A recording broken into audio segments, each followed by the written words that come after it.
Now we come to Sutta 49, Brahmanimantanika Sutta, the invitation of a Brahma. This word Nimantanika, Brahmanimantanika. This Nimantanika, just like a lot of Pali words, has crept into the Thai vocabulary. So the Thai word for invitation is Nimun. So here from the Nimantanika. So that Niman has become Nimun in Thailand. So whenever you in Thailand they invite each other, they say Nimun. Thus have I heard. On one occasion, the Blessed One was living at Savatthi in Jeta's Grove, Anatta Pindika's park. There he addressed the monks thus, "Monks, Venerable Sir," they replied.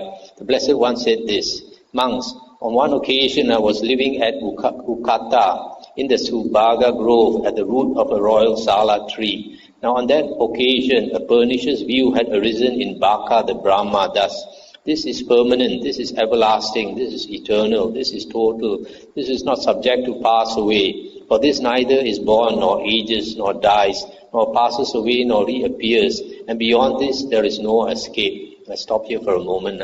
So here this Baka Brahma, he thinks that his world is permanent and everlasting because he has such a long lifespan.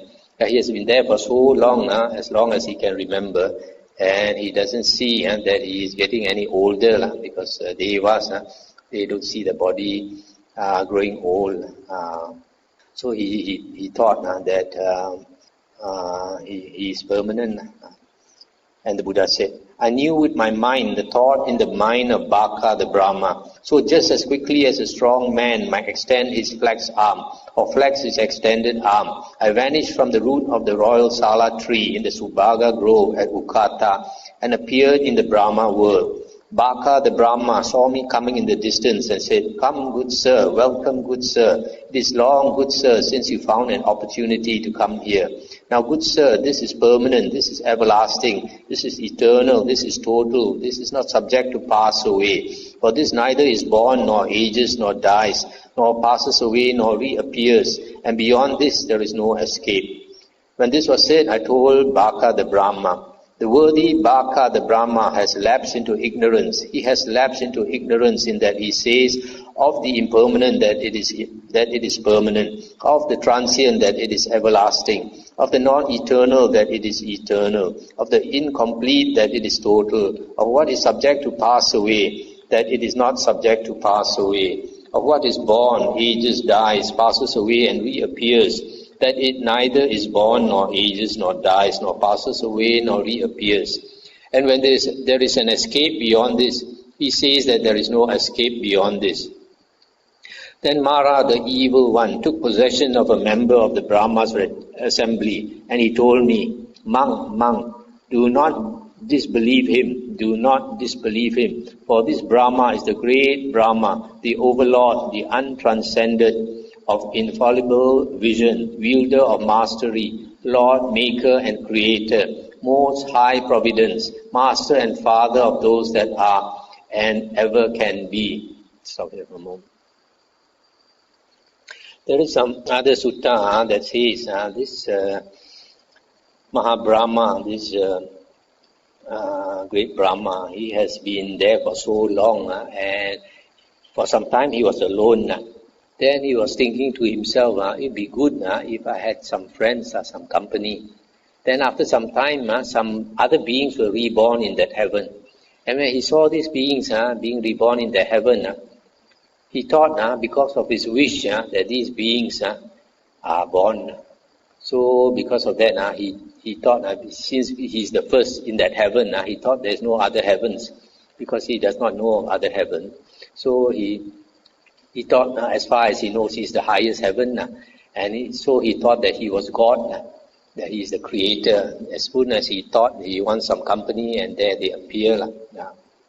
And Mara continued, "Before your time, monk, there were recluses and Brahmins in the world who condemn earth through disgust with earth, who condemn water through disgust with water, who condemn fire through disgust with fire, who condemn earth through disgust with who condemn air through disgust with air, who condemn beings through disgust with beings, who condemn gods through disgust with gods, who condemn Pajapati through disgust with Pajapati, who condemn Brahma through disgust with Brahma. And on the dissolution of the body, when the life was cut off, they became established in an inferior body. Before your time, monk, there were also recluses and Brahmins in the world, who lauded earth through delight in earth, who lauded water through delight in water, who lauded fire through delight in fire, who lauded air through delight in air, who lauded beings through delight in beings, who lauded gods through delight in gods, who lauded Pajapati through delight in Pajapati, who lauded Brahma through delight in Brahma. And on the dissolution of the body, when the life was cut off, they became established in a superior body. So monk, I tell you this, be sure, good sir, to do only as the Brahma says. Never overstep the word of the Brahma. If you overstep the word of the Brahma, monk, then like a man trying to deflect an approaching beam of light with a stick, or like a man losing his hold on the earth with his hands and feet as he slips into a deep chasm, so it will befall you, monk. Be sure, good sir, to do only as the Brahma says. Never overstep the word of the Brahma. Do you not see the Brahma's assembly seated here, monk? And Mara, the evil one, thus called to witness the Brahma's assembly. Stop here for a moment. So you see here, this Mara, he is supposed to be residing in the highest of the six sensual realm heavens. So actually he is in a heaven lower than the Brahma gods. But he is so powerful that he can take possession of one of the Brahma gods and speak to the Buddha. Also what he was trying to say was, in the past there were some recluses who condemned the earth, water, fire, wind. These are the four elements signifying matter, physical matter, and also condemn beings and all that, and even the devas. What does it mean by condemning? That means these recluses, they say that everything in the world is impermanent, a source of suffering, and not self. And because of that, they do not attach to anything in the world, and tell others also not to attach to anything in the world. So here he says, they condemn everything in the world. So he's saying, whereas those who did not condemn everything in the world, then they had a good rebirth. When this was said, I told Mara, the evil one, I know you, evil one. Do not think he does not know me. You are Mara, evil one, and the Brahma and the Brahma's assembly, and the members of the Brahma's assembly have all fallen into your hands. They have all fallen into your power. You, evil one, think, this one too has fallen into my hands. He too has fallen into my power. But I have not fallen into your hands, evil one. I have not fallen into your power. When this was said, Baka the Brahma told me, good sir, I say of the permanent that it is permanent, of the everlasting that it is everlasting, of the eternal that it is eternal, of the total that it is total, of what is not subject to pass away that it is not subject to pass away, of what neither is born nor ages nor dies, nor passes away nor reappears, that it is neither born nor ages nor dies nor passes away nor reappears. And when there is no escape beyond this, I say that there is no escape beyond this. Before your time, monk, there were recluses and Brahmins in the world whose asceticism lasted as long as your whole life. They knew when there is an escape beyond, that there is an escape beyond. And when there is no escape beyond, that there is no escape beyond.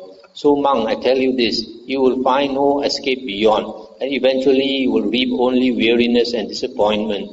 If you will hold to earth, you will be close to me, within my domain, for me to work my will upon and punish. If you hold to water, to fire, to air, to beings, to gods, to Pajapati, to Brahma, you will be close to me, within my domain, for me to work my will upon and punish. And the Buddha said, I know that too, Brahma. If I will hold to earth, I shall be close to you, within your domain, for you to work your will upon and punish. If I will hold to water, to fire, to air, to beings, to gods, to Pajapati, to Brahma, I shall be close to you, within your domain, for you to work your will upon and punish. Further, I understand your reach and your sway to extend thus. Baka the Brahma has this much power, this much might, this much influence. And the Baka asked, now good sir, how far do you understand my reach and my sway to extend? And the Buddha said, as far as moon and sun revolve, shining and lighting up the quarters, over 1,000-fold such world does your sovereignty extend.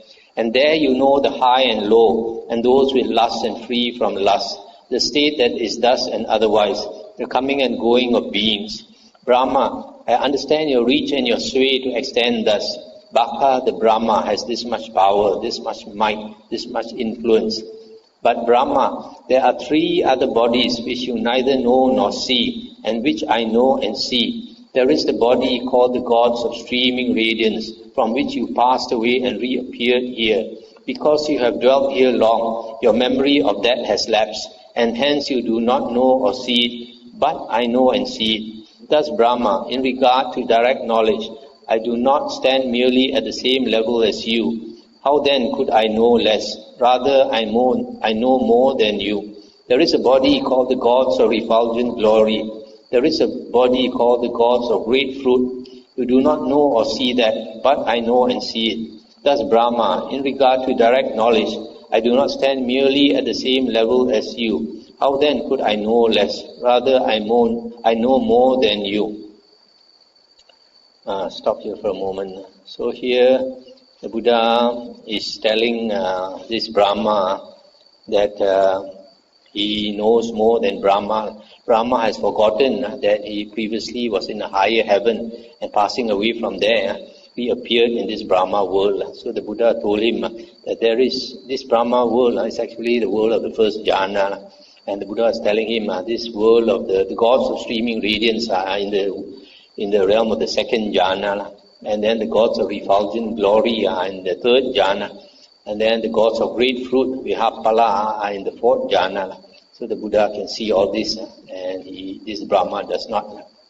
Brahma, having directly known earth as earth, and having directly known that which is not commensurate with the earthness of earth, I do not claim to be earth. I did not claim to be in earth. I did not claim to be apart from earth. I did not claim earth to be mine. I did not affirm earth.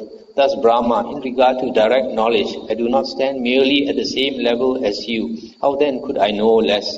Rather, I know more than you. Brahma, having directly known water as water, fire as fire, air as air, beings as beings, gods as gods, Pajapati as Pajapati, Brahma as Brahma, the gods of streaming radiance as the gods of streaming radiance, the gods of refulgent glory as the gods of refulgent glory, the gods of great fruit as the gods of great fruit, the overlord as the overlord, as all, and having directly known that which is not commensurate with the allness of all. I did not claim to be all. I did not claim to be in all. I did not claim to be apart from all. I did not claim all to be mine. I did not affirm all. Thus Brahma, in regard to direct knowledge, I do not stand merely at the same level as you. How then could I know less? Rather, I know more than you.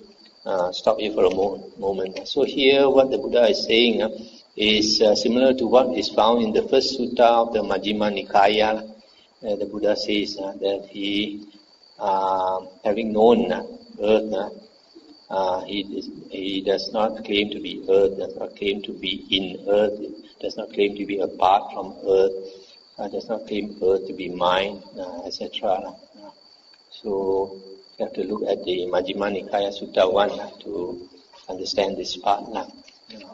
Now, so Brahma asked, good sir, if you claim to directly know that which is not commensurate with the allness of all, may your claim not turn out to be vain and empty.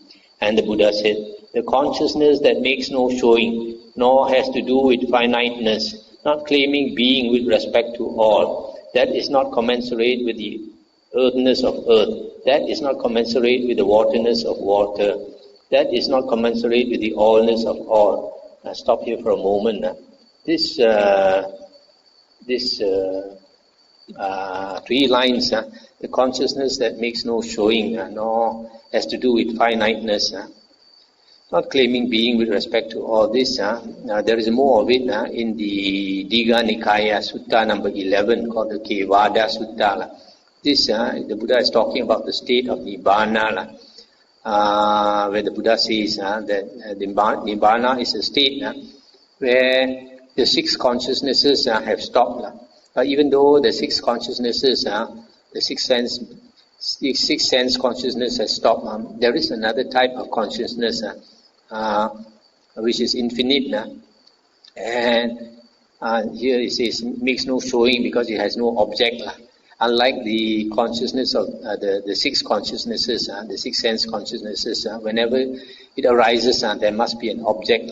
But with the consciousness of Nibbana, there is no object. Because there is no object, there is no self. So this part about this Nibbana being with the consciousness, some monks who follow the Abhidhamma, they cannot accept because they cannot accept this. So, but in the sutta we see that this is what the Buddha says. And then the Brahma said, "Good sir, I shall vanish from you." And the Buddha said, "Vanish from me if you can, Brahma." Then Baka the Brahma saying, "I shall vanish from the recluse Gautama. I shall vanish from the recluse Gautama," was unable to vanish. Thereupon I said, "Brahma, I shall vanish from you." And he said, "Vanish from me if you can, good sir." Then I performed such a feat of supernormal power that the Brahma and the Brahma's assembly and the members of the Brahma's assembly could hear my voice but could not see me. After I had vanished, I uttered this stanza. Having seen fear in every mode of being and in being seeking for non-being, I did not affirm any mode of being, nor did I cling to any delight in being. At that, the Brahma and the Brahma's assembly and the members of the Brahma's assembly were struck with wonder and amazement, saying, "It is wonderful, sirs, it is marvelous, the great power and great might of the recluse Gautama. We have never before seen or heard of any other recluse or Brahmin who had such great power and such great might as has this recluse Gautama, who went forth from a Sakin clan. Sirs, though living in a generation that delights in being, that takes delight in being, that rejoices in being, he has extirpated being together with its root." Stop here for a moment. These devas, they judge each other, how great each other is, through 2 things. One is the light. The light, all the devas, they emit light. So if a deva is more bright than others, then he's considered to have more power. The other one is the psychic power.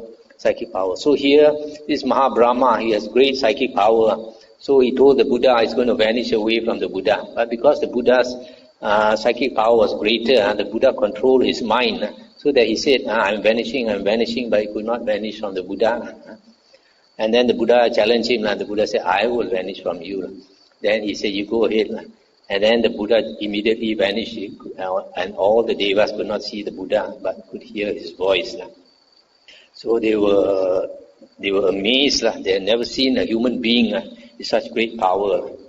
Then Mara, the evil one, took possession of a member of the Brahma's assembly, and he said to me, Good sir, if that is what you know, if that is what you have discovered, do not guide your lay disciples or those gone forth. Do not teach the Dhamma to your lay disciples or to those gone forth. Create no yearning in your lay disciples or in those gone forth. Before your time, monk, there were recluses and Brahmins in the world claiming to be Arahant, Sammasambuddha, and they guided their lay disciples and those gone forth. They taught the Dhamma to their lay disciples and to those gone forth. They created yearning in their lay disciples and in those gone forth. And on the dissolution of the body, when their life was cut off, they became established in an inferior body. Before your time, monk, there were also recluses and Brahmins in the world, claiming to be Arahant and Sammasambuddha. And they did not guide their lay disciples or those gone forth. They did not teach the Dhamma to their lay disciples or those gone forth. They created no yearning in their lay disciples or in those gone forth. And on the dissolution of the body, when their life was cut off, they became established in a superior body. So monk, I tell you this, be sure, good sir, to abide inactive, devoted to a pleasant abiding here and now. This is better left undeclared, and so, good sir, inform no one else. When this was said, I told Mara the evil one, I know you, evil one. Do not think he does not know me. You are Mara, evil one. It is not out of compassion for their welfare that you speak thus. It is without compassion for their welfare that you speak thus. You think thus, evil one. Those to whom the recluse Gotama teaches the Dhamma will escape from my sphere. Those recluses and Brahmin of yours, evil one, who claim to be Arahant Sammasambuddha, were not Arahant Sammasambuddha, but I, who claim to be Arahant and Sammasambuddha, am Arahant and Sammasambuddha. If the Tathagata teaches the Dhamma to disciples, he is such, evil one. This word such, the Pali word is tadiso, you can say thus. Sometimes they translate as thus. If the Tathagata teaches the disciple to disciples, he is such, evil one. And if the Tathagata does not teach the Dhamma to disciples, he is such. If the Tathagata guides disciples, he is such, evil one. And if the Tathagata does not guide disciples, he is such. Why is that? Because the Tathagata has abandoned the taints that defile, bring renewal of being, give trouble, ripen in suffering, and lead to future birth, aging, and death. He has cut them off at the root, made them like a palm stump, done away with them so that they are no longer subject to future arising. Just as a palm tree whose crown is cut off is incapable of further growth, so too the Tathagata has abandoned the taints that defile, cut them off at the root, made them like a palm stump, done away with them so that they are no longer subject to future arising. Thus, because Mara was unable to reply, and because it began with the Brahma's invitation, this discourse is entitled, On the Invitation of the Brahma. That's the end of the sutta. So, this sutta is one of those concerning the Maha-Brahma. And the Buddha went to him, firstly because he had wrong view, and secondly, usually because he has some affinity with the Buddha from the past life. Usually the Buddha goes to such devas because they were his teachers before in the past life. So he feels that he owes some gratitude to them, to help them to get right view. So he goes to such beings. So you see from this sutta also the power of Brahma, how he can enter even the Brahma, some of the Brahma Devas bodies and speak to the Buddha. That means he possess, he control their mind. So we stop here. Anything to discuss? Compare the, because we read that for a man who 48. So, Sutta 47, paragraph 10.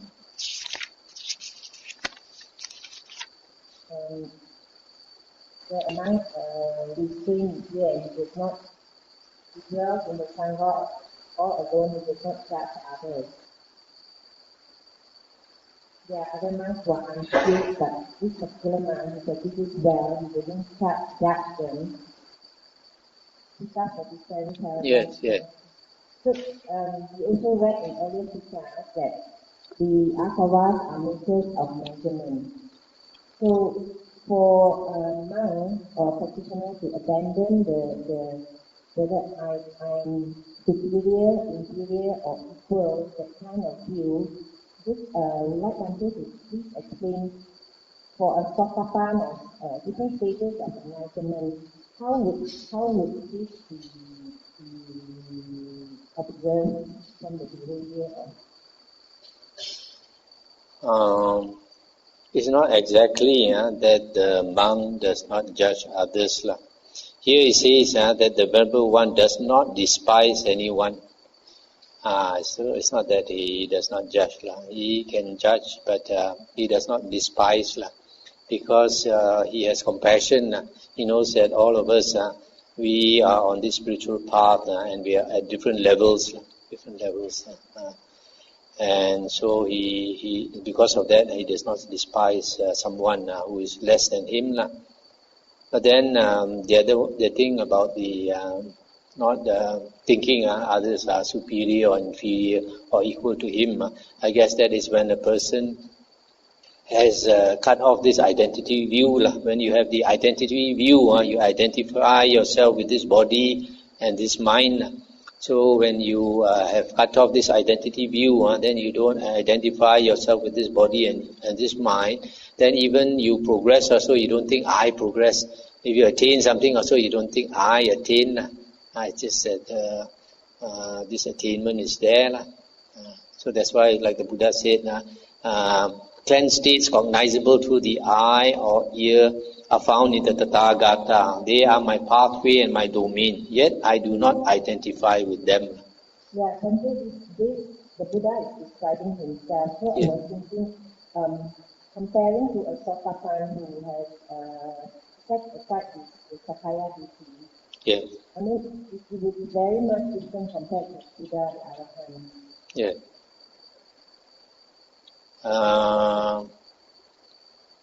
In this sense, probably not that different because once a person, I guess, has cut Sakaya Ditti, if he, although he still has the self,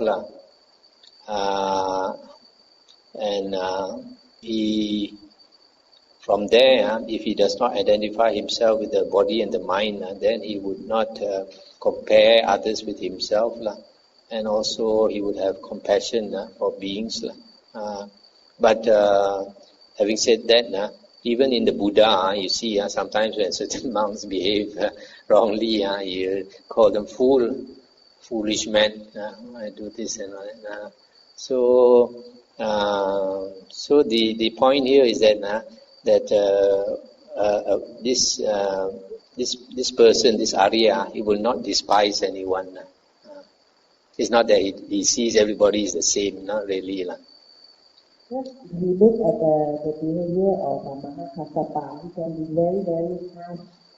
But they have out compassion to Ananda with Devi and not Arahant. In the case of Mahakassapa, I think his character, after so many lifetimes, is ingrained. We all have certain characteristics which differentiate us. So even though he has become an Arahant, this character is so strong that out of habit, I guess, he has this tendency to be very rough with people. So also we find in the among the Arahants, there was one who used to address other monks like a low caste like that. And then it seems that he has been a high caste person for many, many lifetimes. So his habit he has not shaken off. So he keeps addressing others as like low caste people like that. So even though he does not have the self, already Arahant. So in that respect, that's why I said, it doesn't matter whether it's Sotapanna or it's Arahant. I think that behavior is more of habit. There's another question and it relates to community living. This is one, I think I'm not mistaken, Ananda was complaining about Arahant Anuruddha traveling with Cindila and monks like Nandiya, and they did not attend to their disciples. And Ananda was complaining to the Buddha that they didn't look after their disciples and nobody is teaching the disciples. And the Buddha sort of admonished Ananda, he should not say that, in fact, he should take over training the Anuruddha group disciples. So I was thinking that he is already a Sotapan. So I mean, that goes to show that he still has, how shall I say that, critical of others. I don't exactly remember it the way you remember it, but sometimes in this case, it is because you can see our compassion for those disciples. he feels that somebody should teach them. That's why he brought it up, I guess. When the Buddha got enlightenment, he wanted to seek out the two previous masters to share this knowledge that he had attained with them. But he found that it passed away, and probably they are in the very higher run.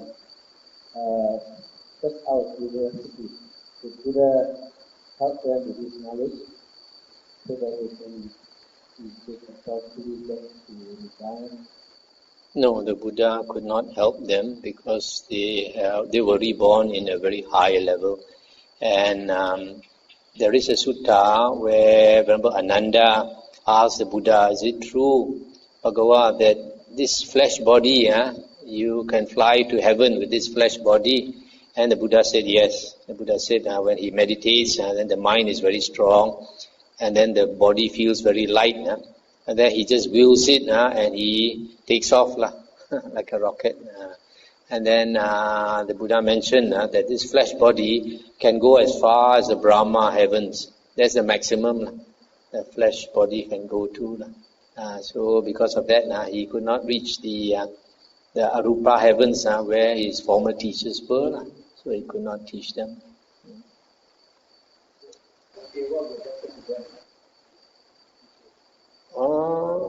The Buddha says, you remember just now you read that section, the Buddha says whether he teaches the Dhamma or he does not teach the Dhamma, he's always thus, he's always such. He has lost the self, so the Buddha is unmoved, he cannot be moved. But that is why you can understand why Pachika Buddhas, after they become enlightened, they don't think I have to teach my former teacher or my former mother or my former father and all that. No. Because they have the wisdom to know everybody has their own time. In time to come, even our Alan also will become an Arahant, maybe some Buddha also. Just like right now, his time is not here, not yet. So every one of us have our time, don't worry.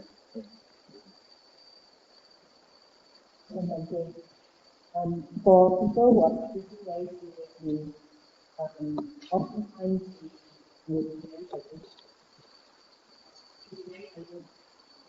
they will be very alone and they tend to keep to themselves.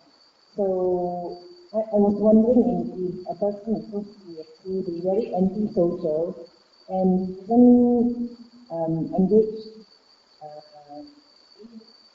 in community, or doesn't engage in the community.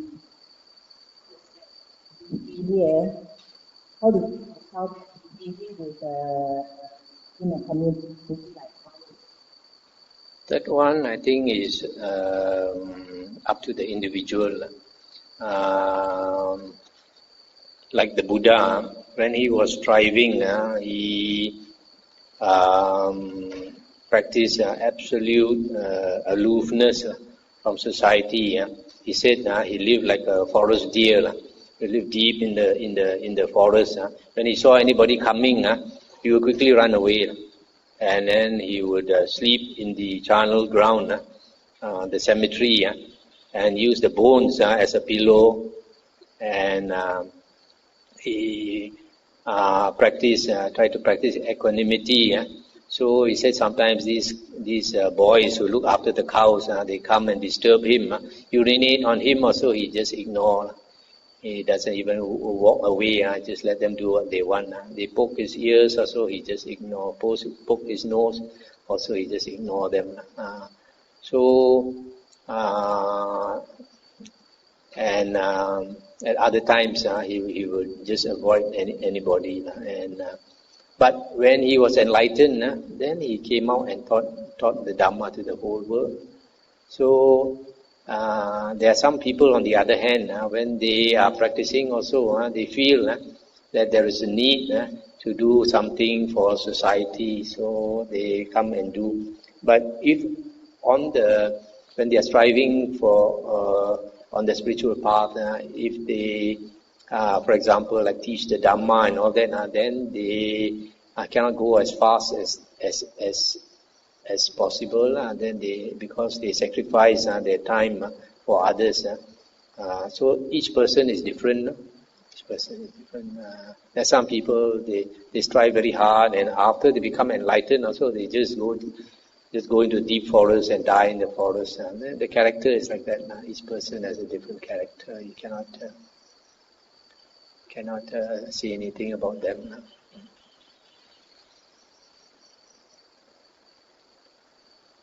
Okay, maybe we end here.